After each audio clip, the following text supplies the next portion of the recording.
Hi everybody, welcome back. Okay, so this is the second part of the tutorial where we're going to be moving our drawing through to a painting. Okay, now I'm going to demonstrate a range of different techniques, but we're going to be principally using our acrylic paints. We're going to be using this paint to its fullest capabilities because it's very versatile. So we're going to be using it as a watercolour, and then later on we're going to be using it in a different way. So hopefully by the end of this tutorial you'll have a lot more confidence in using this paint. And you'll be able to hopefully do a lot more with it. Okay, so I've got myself a few colours here, just based on my reference picture of the fish. Okay, so I've got a couple of blue colours.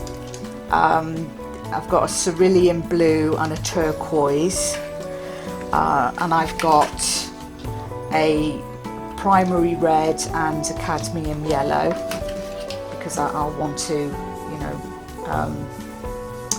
describe these lovely markings on the fish. And I've got some titanium white as well. Okay, so those are my colours. I'm going to pop some of these off to the side, the ones I'm not going to be using till later. I've also got a few brushes here. Now with brushes, I don't know what brushes you'll have.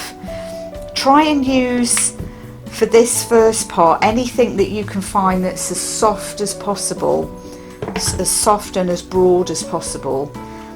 You might even have makeup brushes that you could repurpose as a paintbrush.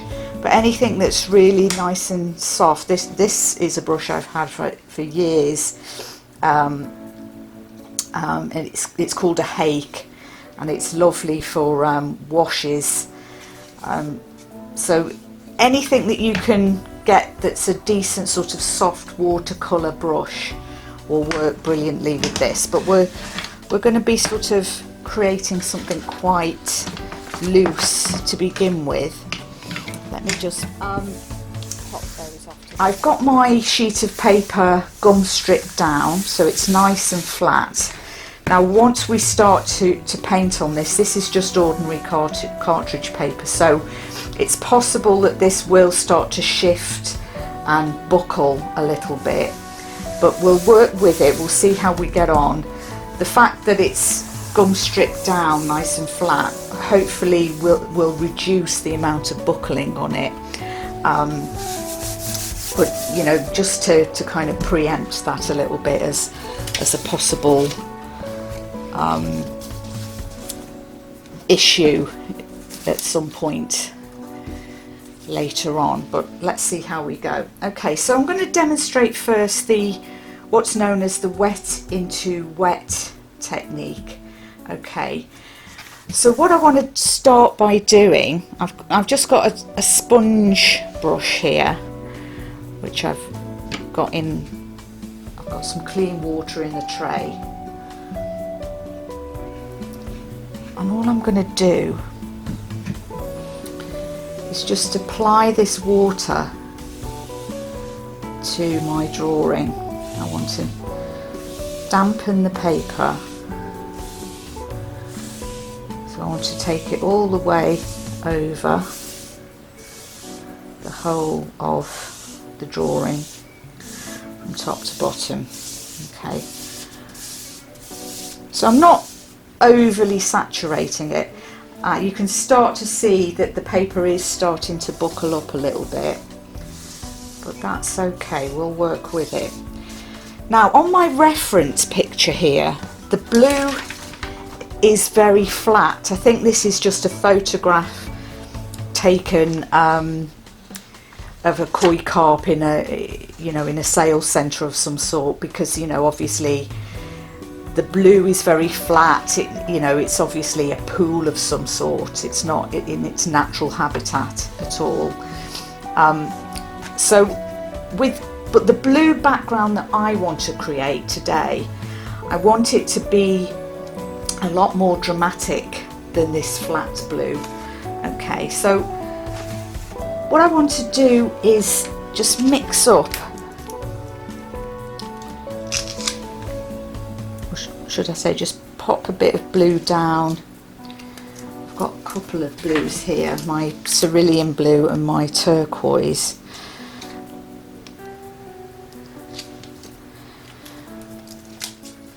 Okay, I'm just going to choose a very soft broad brush for this. Let me just, first of all, let me wet these paints down in the tray a bit. So I've got a spray bottle. I just want to spray some water in there.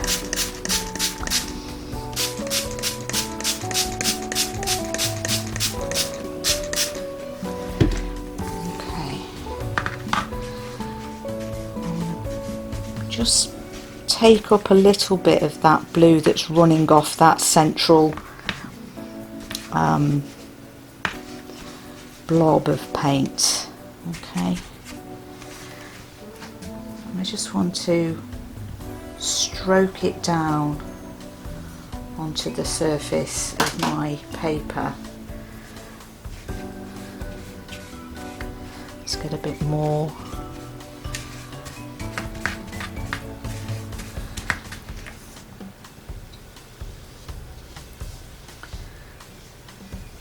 So you see what's happening to the paint here. I want to go off the edges as well. Let's get that in there. So for this first part, I want to really almost flood the paper with the water and the paint, so that paint sort of bleeds and disperses. It does its own thing on the surface there. So this is what's known as wet into wet, because you're putting wet paint directly over a wet surface. So hopefully you can see how that paint is dispersing around. Okay, so that's my first kind of starter for 10. I've got quite a thick watercolour brush here, so I'm going to get my turquoise paint going here. I want to load that up with the turquoise paint, and again I want it to be, you know, fairly fluid. Tap that down so you can see that the paint is loaded up there. And what I'm going to do is just pinch it off. It's already starting to drip, so I'm going to pinch off as I move it around.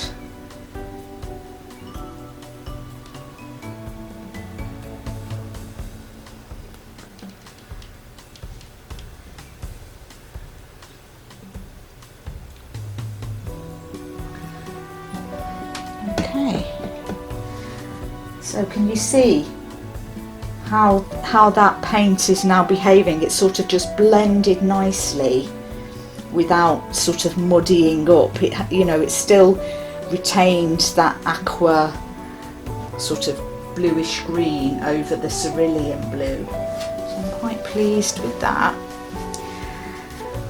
And because I'm doing a watery scene, these buckles in the paper aren't too bad actually, because I'm getting that nice kind of, when you look through water, you know, it goes in sort of natural waves, doesn't it? So I'm quite pleased so far with that. Now what I can do at this point is I can just move these things off to the side. You need to be careful so I don't knock anything over. Let's zoom out. just want to tip this up a little bit so that I make the paint start to run down the paper. So again, I'm just playing around really with the effects that I can achieve.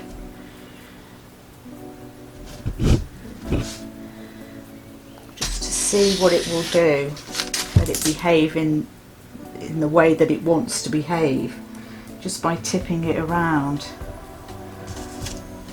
And it will go in different directions.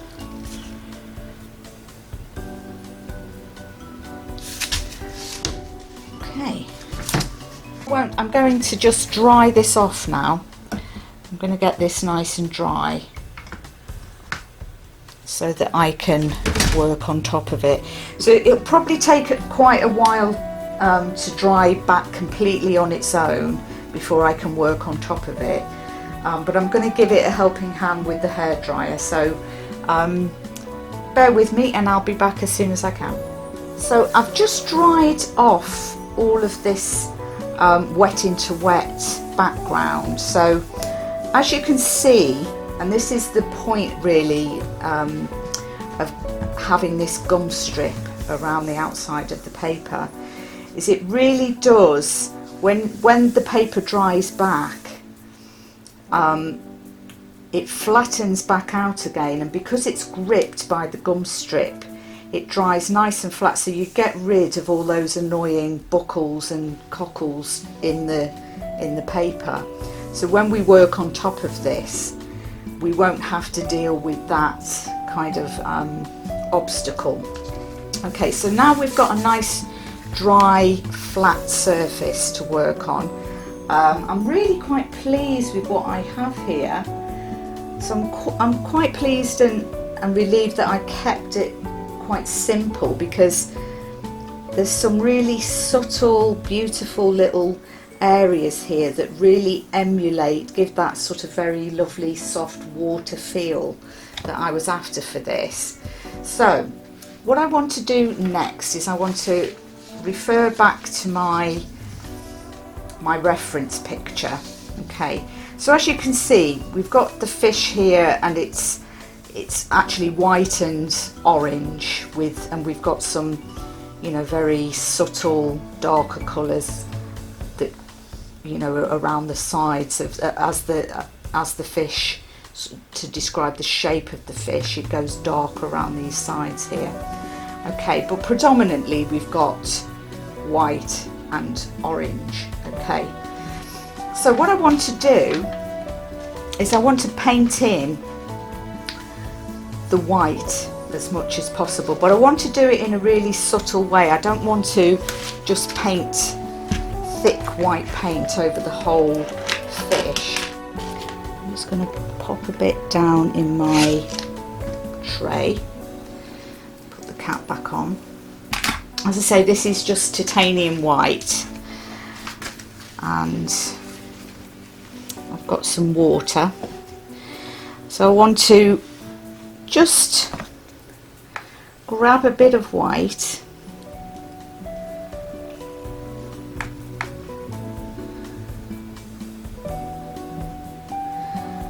and a bit of water.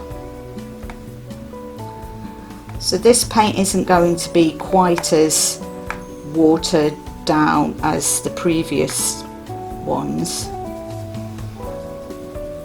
but we just want to use enough water just to kind of make it nice and pliable and get enough on the brush. Okay, so I'm going to bring in my reference picture. Let's just put it somewhere where I can see it, and where my paint is accessible as well. Okay, so I'm just going to paint down some white on the fish,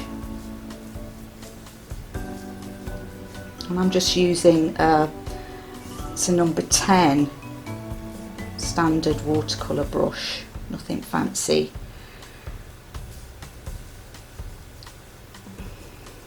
But it does the job.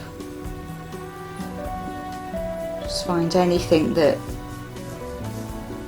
you know, is quite soft and easy to use. So at each stage I want to just keep replenishing that water. So I'm just dipping my brush in the water, bringing it back to the painting. And I want to follow the shape of the fish, so I want to use nice sweeping strokes, because I still want it to have that lovely loose finish and quality to it. I don't want it to be a stiff, overly detailed painting. I want the brushwork to be nice and fluid and open.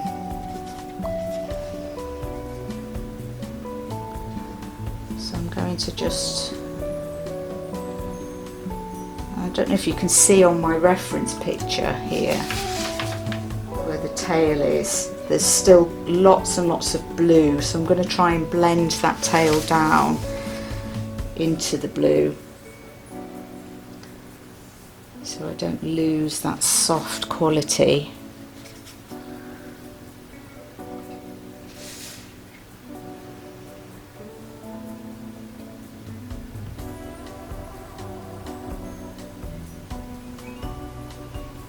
So I don't know if you can see this paint, because it's still, you know, it's quite watered down. You can still see a lot of that blue background, which is absolutely ideal for what I want to achieve with this. So it's just a very light touch,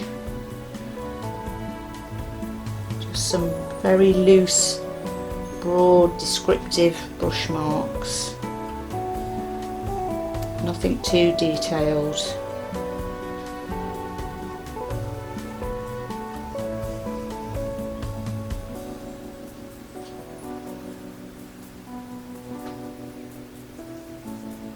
Just putting in some soft,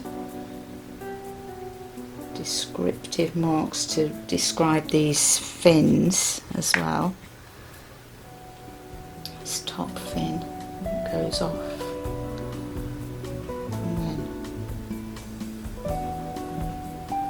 Little bit there, because I'm still trying to pay attention to the movement of the fish, so I don't want to, you know, make it look really static, which you can so easily do with work like this.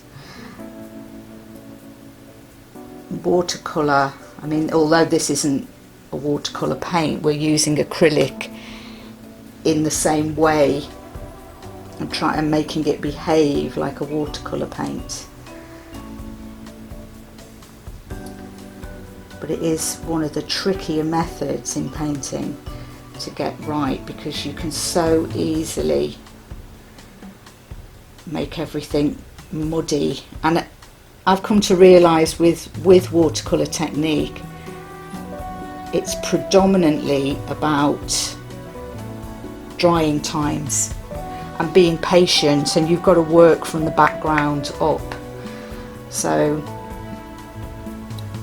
you start with, so you might be, your background might be trees and foliage, but so you would want to use lots of greens, perhaps. Whatever your background is like, you still want it to be nice and fluid and loose.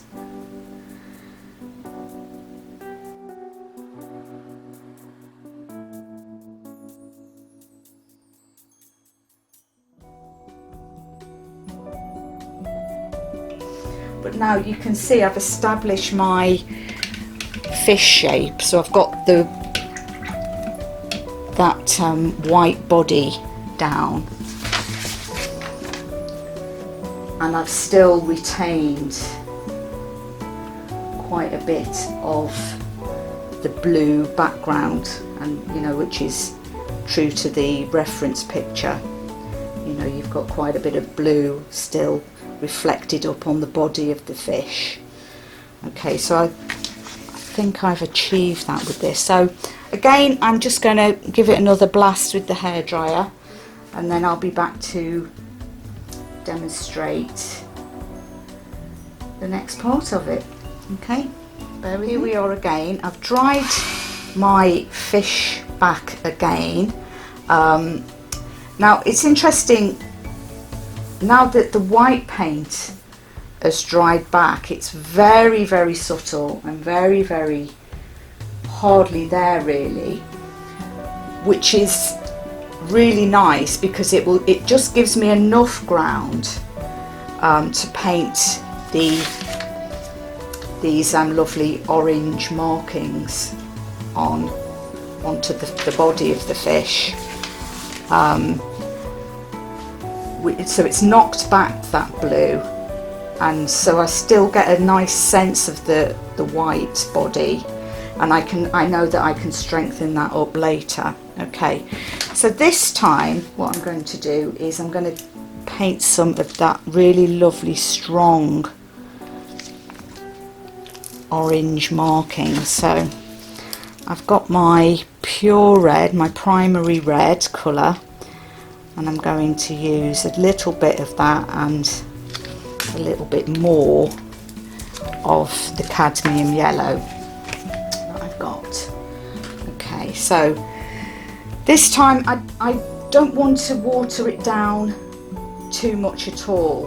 This is still acrylic, but we're now going to be using this more as a pure acrylic. So I've just wetted my brush, but I'm just bringing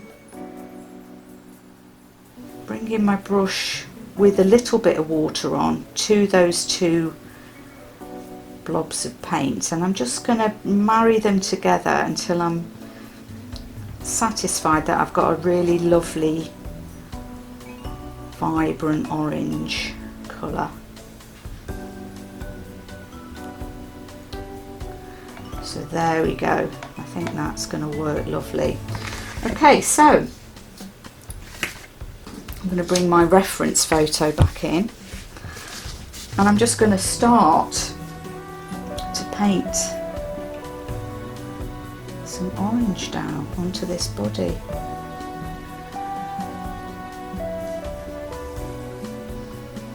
I'm just going to do it. I mean, obviously, you know, reference photographs are just that. They're there as a general reference, so you know, nobody's going to see the reference picture, so I can be as bold as I want to with these markings. You know, I don't have to follow it to the absolute letter.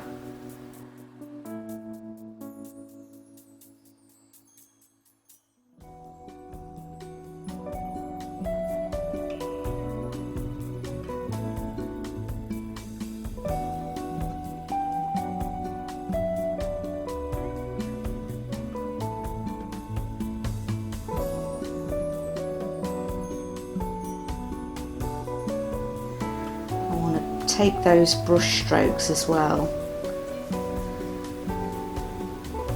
to sort of follow the shape and body of the fish. That's the first one. So I'm just going to continue adding in these sort of lovely orange markings.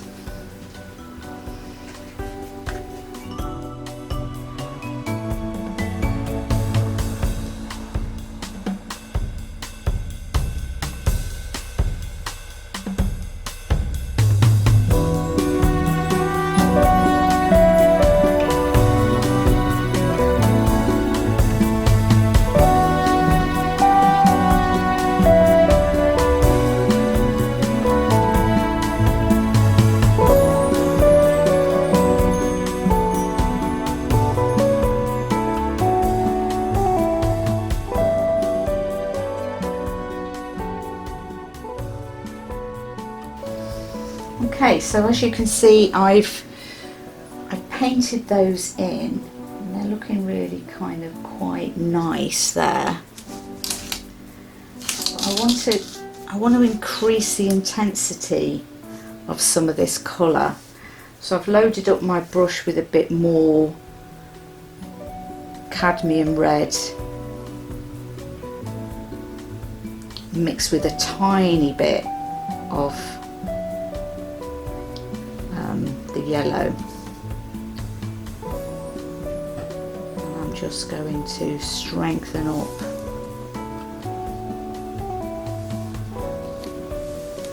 these areas here.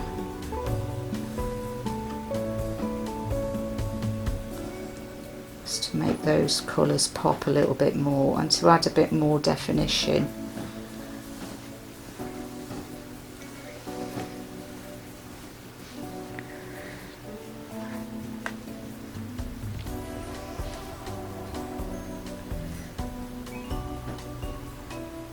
Bit more depth going through as well.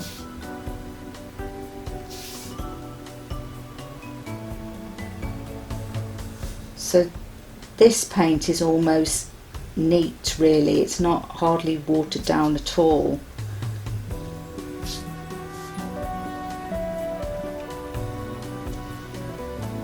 Okay, so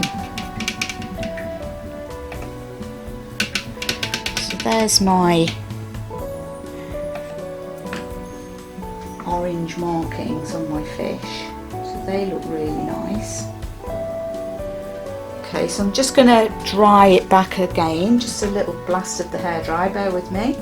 Now all of that has kind of dried back really nicely. Let me just bring you in a little bit so you can see the subtle nuances of the brushwork there. So it's still nice and open and fresh and free, you know, and it's nice and you know, it's not muddy at all. It hasn't blended into the background and got all confused, so it's nice and fresh and bright, okay, which is what we want to look for.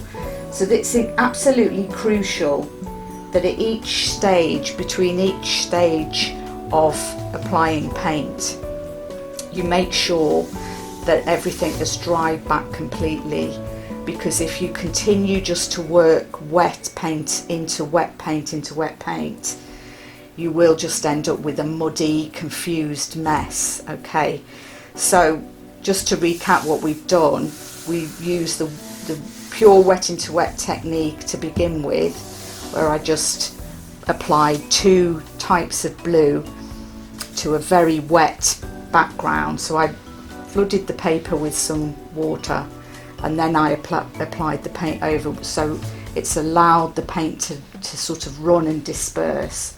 That was then dried back completely.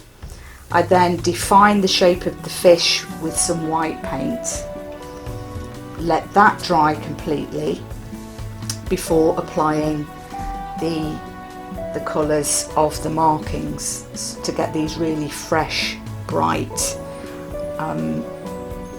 oranges and reds. Okay, so I want to now go in and just start to strengthen this white in between, because obviously, you know, the white paint here, it's not over dominant, and I still want some of this blue background to be evident, because I want an effect of looking at the fish through the water. So I don't want to obliterate the blue completely, but what I'm going to do is I'm just going to use some of my titanium white from my palette. So I've just dipped my brush into some water, but hardly any, just to moisten the brush, but I want to pick up quite a bit of pure white on my brush, and I'm just going to take it in again to some areas.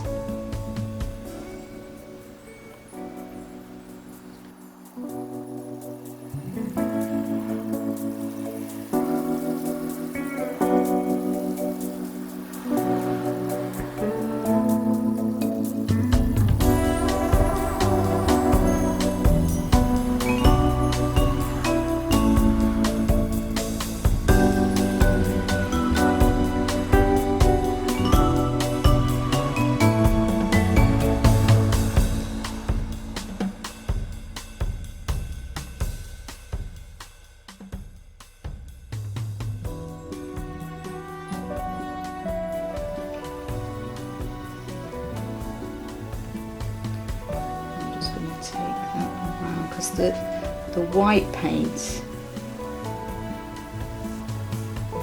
should pick up where the light hits the fish, the play of light over the fish. So there's two things happening. There's the white body of the fish, but there's also the light of the fish, so how the light hits the fish, should say. So there's two things at play there that we need to be mindful of. And it's at this point that, I need to kind of just paint with intuition. I need to, in some areas I'll need to strengthen up that blue part, because this fish tail is actually more blue than it is white. Okay, and round the sides of the fish as well. So I'm just picking up a little bit of the blue from my palette and working with the information that I have on the fins themselves coming off the body. Possibly the most challenging part, because they're so diaphanous and they're hardly visible really, but they are there. So and they've got this very subtle ribbing.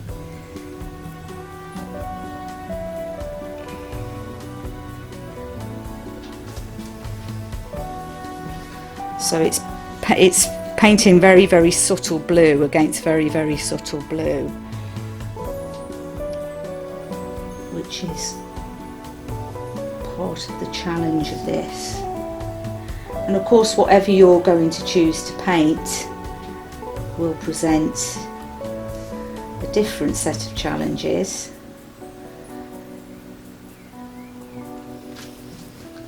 But with all painting, it's enjoyable challenge. It's something that is very fulfilling. I find it very fulfilling anyway.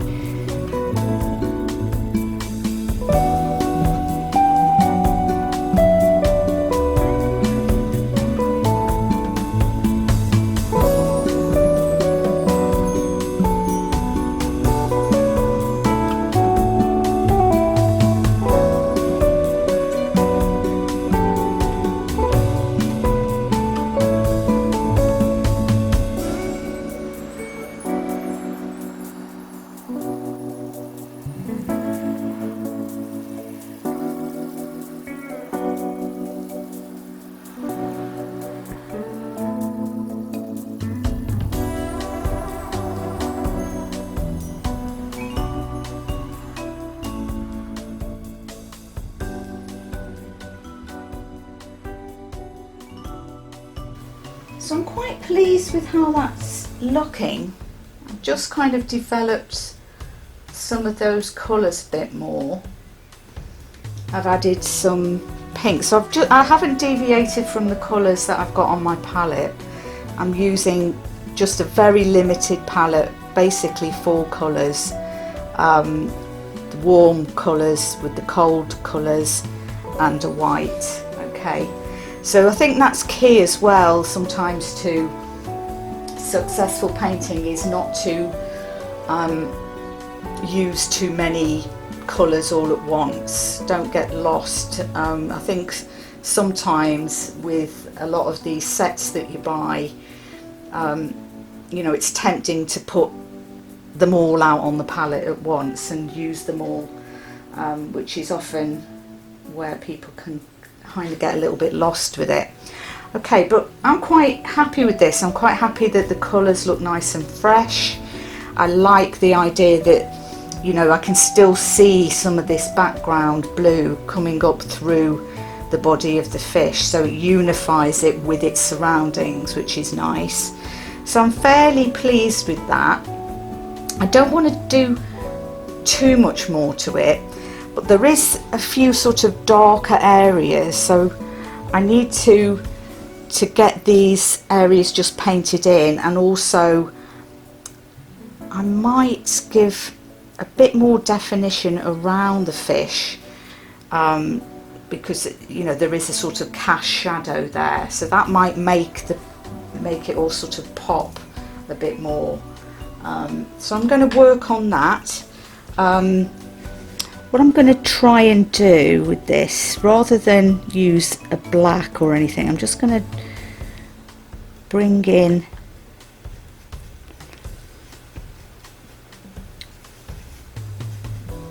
some of that darker blue to the red, and then I'm going to pick up a bit of the yellow, hope you can see what I'm doing, and bring that in as well, so you get like a sort of, it's almost like an umber.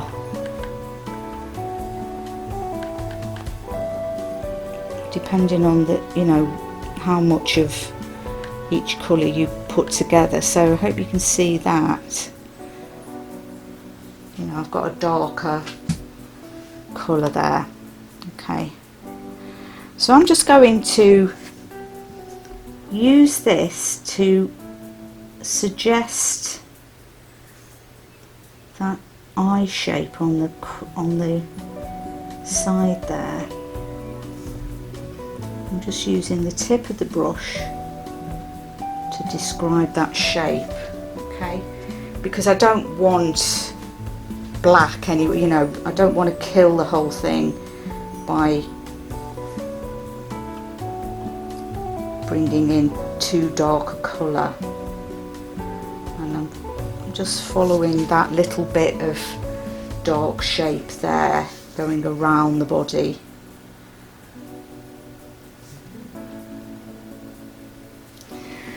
Again, it's a very subtle balance, you know, the amount of water to paint that you use at this stage, because we're just using it very sparingly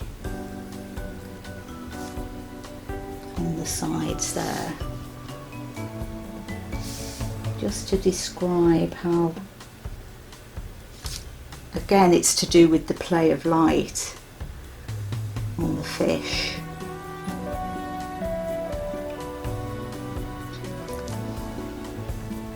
Okay, that gives it a little bit more in the way of definition without overpowering it. Okay, see what I'm doing there?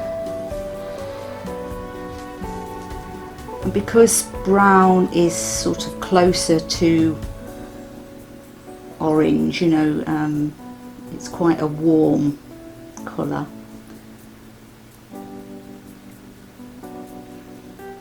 You know, if I was to use a black paint here, you know, everything would just instantly flatten and look wrong.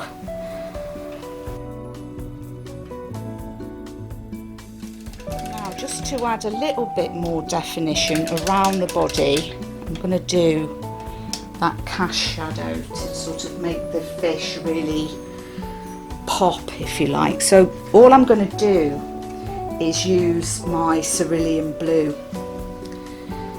and I'm going to wet my brush and get a bit onto the brush there. So again, I don't want it really thick, but I don't want it really thin and watery either.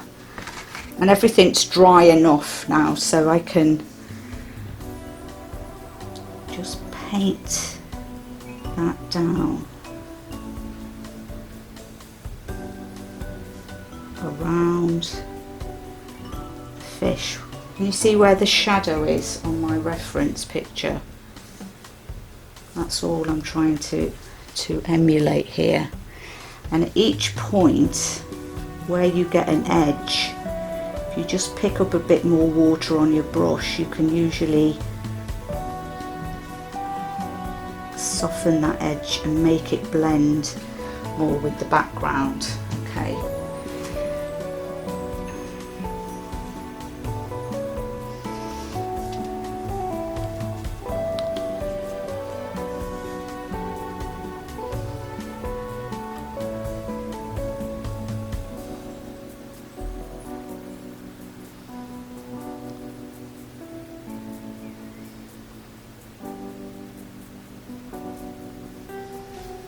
hope you can see enough about what I'm doing here.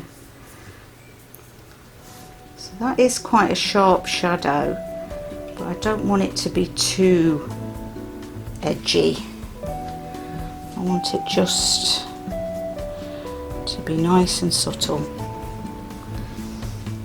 Just trying to get some subtlety right through this whole thing.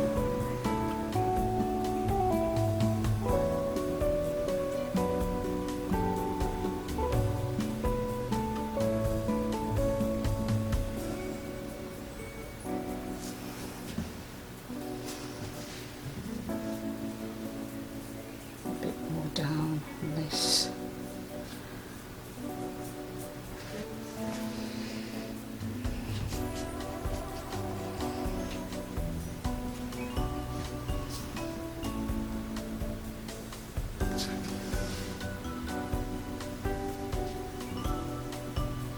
Skimming the edge of that fin just to lift it out from its surroundings slightly. And I might highlight it again a little bit with the white in a minute. But that's looking okay so far. And again over here, it's quite a deep blue colour.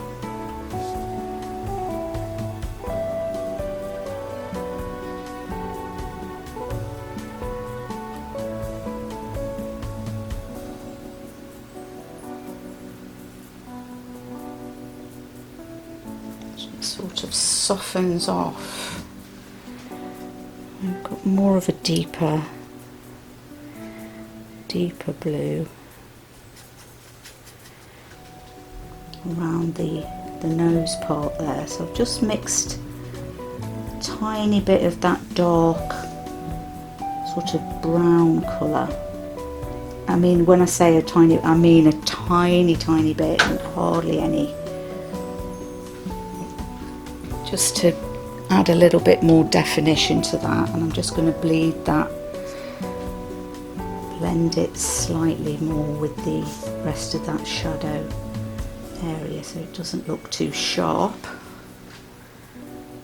Yeah, I'm liking that. So all I'm doing there to create that darker blue is just picking up a little bit of that browny colour. See how it's making it more of a muddy blue, just to go round the very edges of this, where the shadow is darkest around the fish.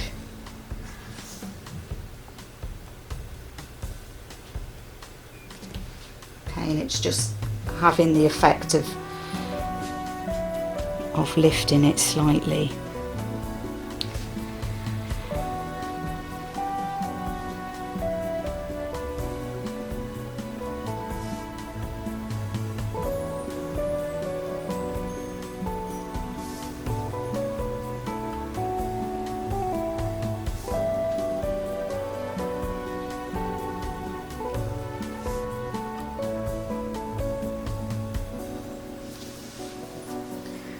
Okay, so at this point, what I'm going to do is just put some touches of white to highlight where I think it needs it most.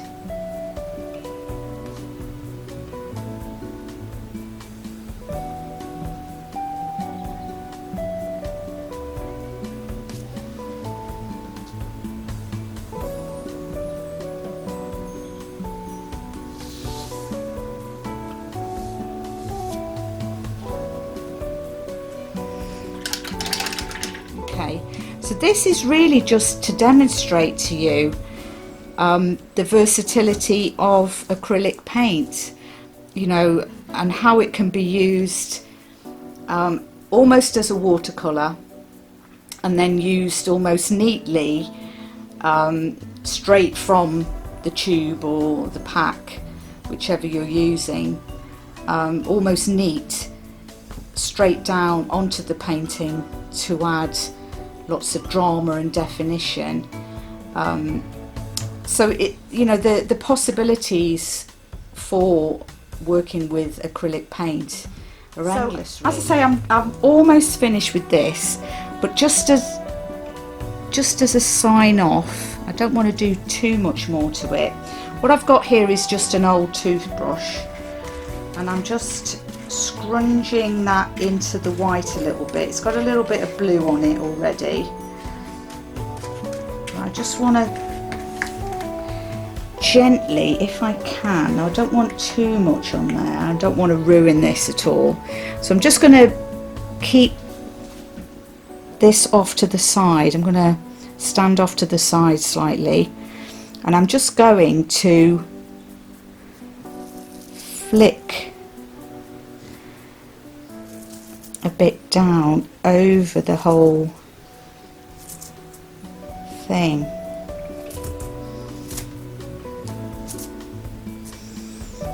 Okay,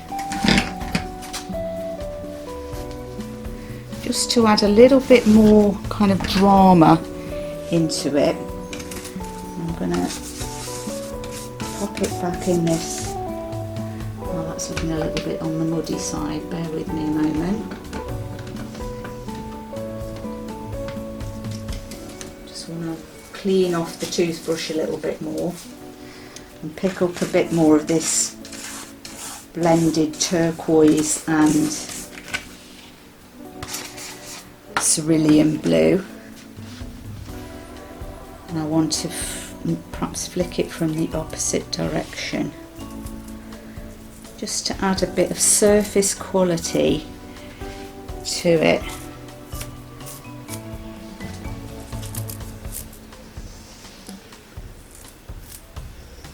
Just adds another little dimension to the whole thing. So let me see if I can zoom in and show you what I've done there.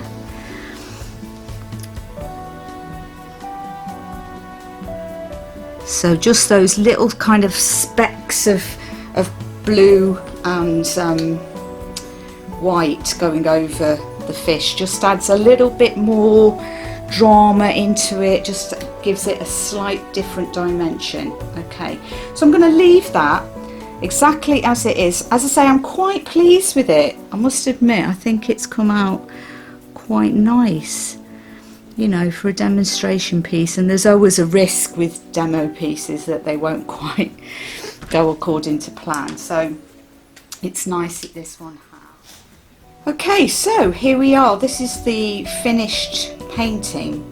Okay, so yeah, just to recap on what we've been doing here, we started out with our wet into wet technique, where we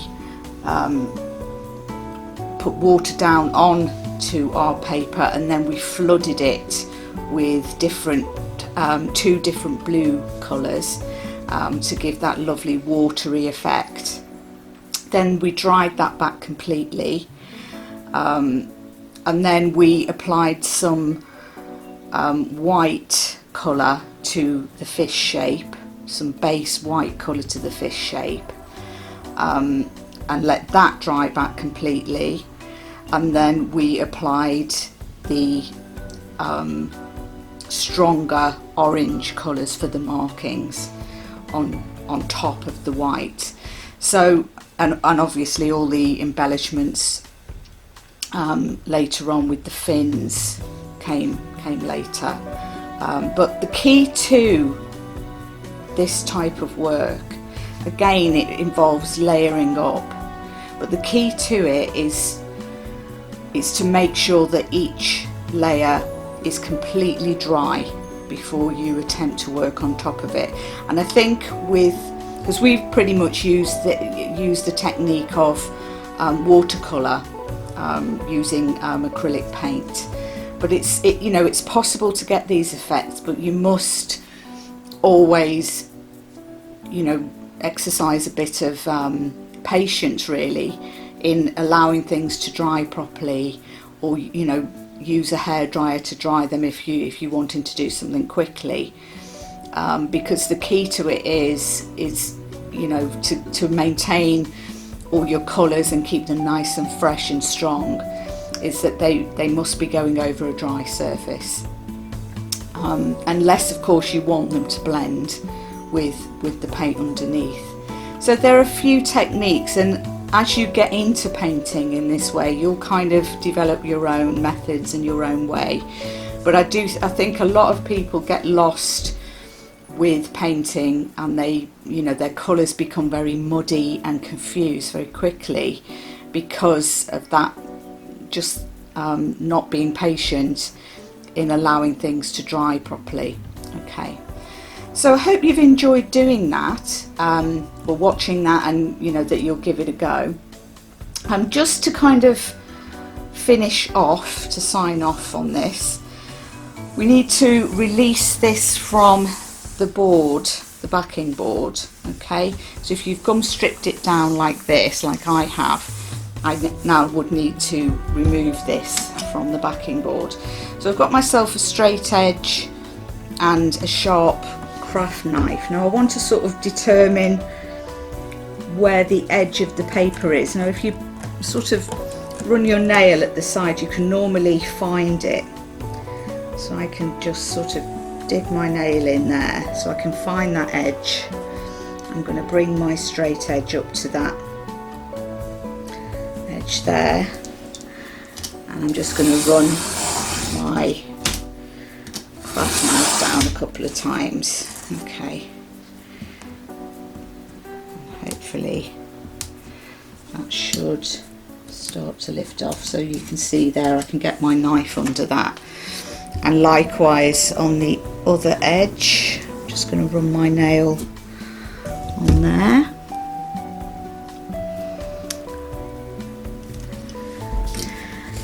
I mean, this work is completely dry now, so I don't have to worry too much. There you go, see, you can get your knife under that edge.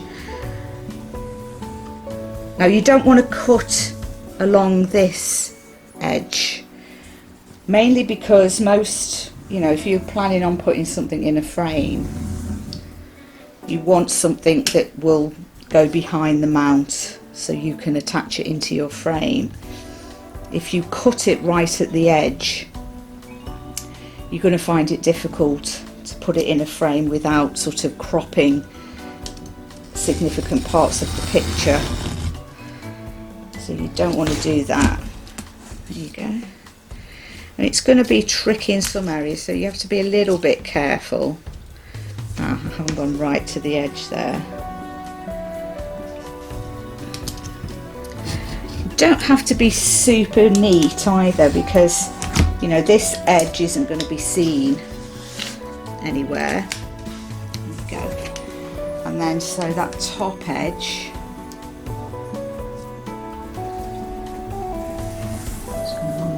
over that, bring my straight edge up to it. Okay, so hopefully that will release my picture. I might need to encourage it a bit, just score through that edge a bit more.